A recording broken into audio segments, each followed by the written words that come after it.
Independent day పురస్కరించుకొని ఈరోజు ఉప్పల్ బగాయత్లో 78వ స్వతంత్ర దినోత్సవ వేడుకలు ఘనంగా నిర్వహించడం జరిగింది. ఉప్పల్ బగాయత్ కమానందు ఉప్పల్ బగాయత్ వాసులందరూ పాల్గొని ఈ ప్రోగ్రాంను బ్రహ్మాండంగా సక్సెస్ చేశారు. ఇప్పుడు మన భారతదేశం ఎంతో అభివృద్ధి పదంలో జరుగుతుంది. 78వ స్వతంత్ర దినోత్సవం కూడా మనం ఎంతో ముందంజలో ఉన్నాం. ప్రపంచ దేశాలు కూడా మనం చూస్తున్నాయి మన వైపే. ఇప్పుడు మనం అభివృద్ధిలో దూసుకుపోతున్నాం. ఇదే విధంగా ముందుకు పోతే మన భారతదేశం ప్రపంచంలో ఒక మంచి స్థానంలో ఉంటుందని తెలియజేస్తున్నాం. Thank you. ఉప్పల్ బగాయత్లో 78వ స్వాతంత్ర దినోత్సవాన్ని జరుపుకోవడం జరిగింది. ముఖ్యంగా ఈ యొక్క బగాయత్ ల్యాండ్లో ఏర్పాటు అయిన తర్వాత కన్స్ట్రక్షన్స్ చాలా విపరీతంగా పెరుగుతున్నాయి. మరి ఇప్పుడు ఉన్నటువంటి కమిటీ ఏదైతుందో ఆ కమిటీ ఆధ్వర్యంలో లక్ష్మారెడ్డి కాలనీ, సూర్యనగర్ కాలనీకి సంబంధించినటువంటి ఎంట్రన్స్ రోడ్ కూడా మరి శాంక్షన్ చేయించడం జరిగింది ఉన్నటువంటి కమిటీ. ఆ కమిటీ ఆధ్వర్యంలో కార్యక్రమాలు నిజంగా చాలా బాగా జరుగుతున్నాయి.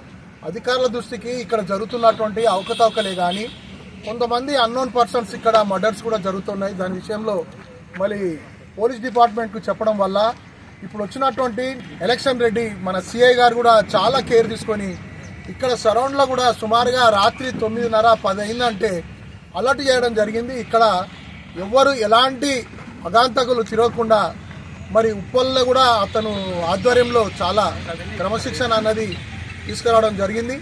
మరి అదేవిధంగా రాబోయే రోజుల్లో ఈ బగాయత్ విషయంలో మాత్రం మన హుడా నుంచి రావాల్సినటువంటి కార్యక్రమాలు చాలా ఉన్నాయి. మన దాని కమ్యూనిటీ హాలే కానీ ఏదే కానీ అన్ని పెండింగ్లో ఉన్నాయి కనుక మరి సంస్థ కనుక ఇదే విధంగా కంటిన్యూ అవుతూ ఇంకా కొంచెం ప్రెషర్ అన్నది అధికారుల మీద తీసుకొచ్చినట్లయితే మనం వీలైనంత తొందరలో ఈ యొక్క వెంచర్ని సక్సెస్ఫుల్గా చేయడానికి ఆస్కారం ఉంటుందని చెబుతూ మరి ఈ అవకాశం ఇచ్చిన మీ అందరికీ ధన్యవాదాలు తెలుపుతూ మరి ఈ యొక్క కార్యక్రమానికి పాల్గొన్నటువంటి గ్రామ పెద్దలైనటువంటి మేకల శివారెడ్డి గారు, మన సల్లా రాజిరెడ్డి గారు, అలాగే ఇక్కడ గ్రామ పెద్దల్లో గోనె అర్జున్ రెడ్డి గారు, అంజిరెడ్డి గారు, అలాగే పిల్లి నాగరాజు గారు, ఇక్కడ రామరెడ్డి గారు, మన మల్సోన్ రెడ్డి గారు, మరి మల్సోన్ రెడ్డి గారి ఆధ్వర్యంలో జరుగుతున్నది కార్యక్రమం నిజంగా సక్సెస్ఫుల్ గా జరుగుతున్నది.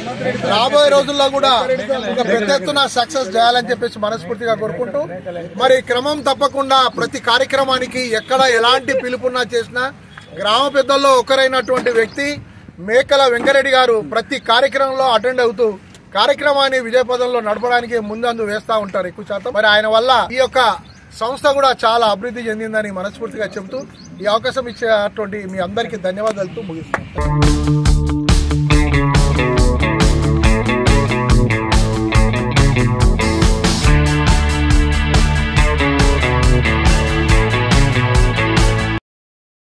మన కమాన్ వద్ద ఇండిపెండెన్స్ డే ఫ్లాగ్ ఎగరేసి వీడికి అందరం వచ్చాము. ఇక్కడ వచ్చిన ప్రతి ఒక్కరికి నా హృదయపూర్వక ధన్యవాదాలు. అదేవిధంగా మనం ఈరోజు Uppal Bagayat welfare association general body meeting పెట్టుకోవడం జరిగింది. దీనికి చాలా మందిని ఆహ్వానించడం జరిగింది. వాళ్ళు ఇంకా అనివార్య కారణాల వల్ల కొంత లేట్ వస్తుందని చెప్తున్నారు. అయినా కూడా మనం ఒక పద్ధతి అనుకున్నాం, ఒక టైం అనుకున్నాం, మనం క్రమశిక్షణతో ముందుకు పోతున్నాం కాబట్టి ఇది టైం ప్రకారం స్టార్ట్ చేయడం జరుగుతుంది. వచ్చేవాళ్ళు వస్తుంటారు, తర్వాత యాడ్ అవుతారు, అది మనం మాట్లాడుకోవచ్చు. ముఖ్యంగా ఈరోజు ఈ జనరల్ బాడీ అసోసియేషన్ మీటింగ్కి వచ్చిన పెద్దలు, గౌరవనీయులు, ఏ పని చేసినా కూడా బగాయికి సంబంధించే చేస్తున్నాము. ఎవరిని కూడా మనం ఓవర్టేక్ చేయడం జరుగుతలేదు, ఎవరిని కూడా మనసు నొప్పిస్తలేము.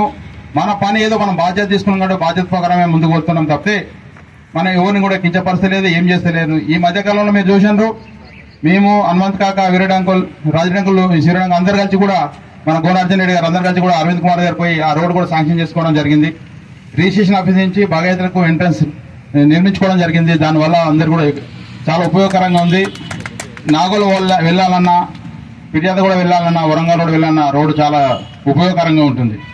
అదేవిధంగా ఒక 29 కోట్లు వాటర్ వర్క్స్ కూడా మనం శాంక్షన్ చేయడం జరిగింది.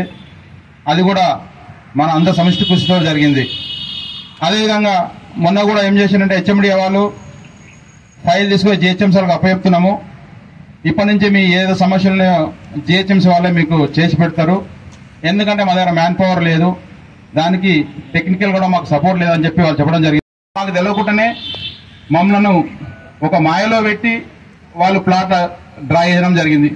తర్వాత మా అందరు తెలిసిన తర్వాత అయ్యా ఇది మాకరాలే అప్పుడు తెలిసింది మాకు, అరే ఇది డ్రాలే పెట్టలేదు కార్నర్ ప్లాట్ అని. ఇంత మోసానికి ఓడగట్టి మమ్మల్ని ఆగం చేసి ఇప్పుడు వాళ్ళు లబ్ధి పొందారు. సరే ఇక అయిపోయింది, జరిగిపోయిందని చెప్పేసి ఇప్పుడైనా మేల్కొని మనకు రావాల్సిన కమిట్మెంట్లు, వాళ్ళు ఇచ్చిన వాగ్దానాలు అవి ఫుల్ఫిల్ చేసేంత వరకు కూడా జిహెచ్ఎంసీ వాళ్ళు తీసుకోవద్దు సార్, మాకు ఎట్టి పరిస్థితులు చేయాలని చెప్పాం. ఈ మధ్యలో కూడా ఎమ్మెల్యే గారికి చెప్పినా, అన్న మీరు హెచ్ఎండి కమిషనర్ రిజ్వీ దగ్గర అపాయింట్మెంట్ తీసుకోండి అన్న, మా రైతు సంఘాన్ని తీసుకోండి, మన అన్ని రకాల మోసం చేస్తుండ్రు, మాకైతే ఏదైతే కమిట్మెంట్ ఇచ్చారో ఆ కమిట్మెంట్ ప్రకారం మాకు అతనితో ఒప్పేయాలని చెప్పాను. యాక్చువల్గా ఆయన తీసుకుపోతున్నాడు కానీ అసెంబ్లీ జరిగినట్లు ఆయన అపాయింట్మెంట్ దొరకలేదు. ఇప్పుడు తర్వాత అసెంబ్లీ తర్వాత కమిషనర్ గారు అమెరికా పోవడం జరిగింది, రేవంత్ రెడ్డి గారి మీటింగ్లో ఫారెన్ ట్రిప్లో పోవడం జరిగింది. ఈ తర్వాత ఈ ఎమ్మెల్యే గారు ఈ మధ్యలో బాలికి పోయిండు. ఆయన వచ్చిన తర్వాత నాకు తెలిసి నెక్స్ట్ వీక్ రైతు సంఘం అందరితోటి అసోసియేషన్ నాయకులు అందరూ కలిసి కూడా ఎమ్మెల్యే గారి ఆధ్వర్యంలో హెచ్ఎండిఏ కమిషన్ కలిసి మనకు ఏదైతే కమిట్మెంట్ ఇచ్చిందో అవి ఖచ్చితంగా సాధించుకోవడానికి ప్రయత్నం చేద్దాం. అయితే ఇప్పటి వరకు అన్ని బాగానే జరుగుతున్నాయి. ఇక ముందు కూడా మీ కోఆపరేషన్ ఉంటే ఒకటి మనము తాత్కాలికంగా ఒక కమిటీ వేసుకుందాం. ఒకటి పర్మనెంట్ కమిటీ, హడ కమిటీ అయిపోయింది, చాలా రోజులు అయింది. కమిటీ వేసుకొని కొన్ని రోజుల తర్వాత పర్మనెంట్ కమిటీ వేసుకునే ప్రయత్నం చేస్తే బాగుంటుందని నేను అనుకుంటున్నాను. కోఆపరేషన్ చేస్తలేరు, సహకరిస్తలేరు, అదే బాధ అనిపిస్తున్నది. మరి ఏమైందో ఏమో మన అసోసియేషన్, మన వీళ్ళ ప్లాట్ల అసోసియేషన్ వాళ్ళకు, ఓనర్స్కు, మరి అందులో ఉన్న నివాసం ఉన్న పెద్దలకు మంది కూడా లేరు. దయచేసి ఇంట్లో సమస్యలు చాలా ఉన్నాయి. ఇప్పుడు మేకల్ మధుసూదన్ రెడ్డి చాలా చక్కగా చెప్పాడు, సమస్యలన్నీ చాలా ముద్దుగా అనిపించింది. కానీ మాటల వరకే ఉన్నాయి, చేష్టల వరకు పోతలే వాళ్ళు.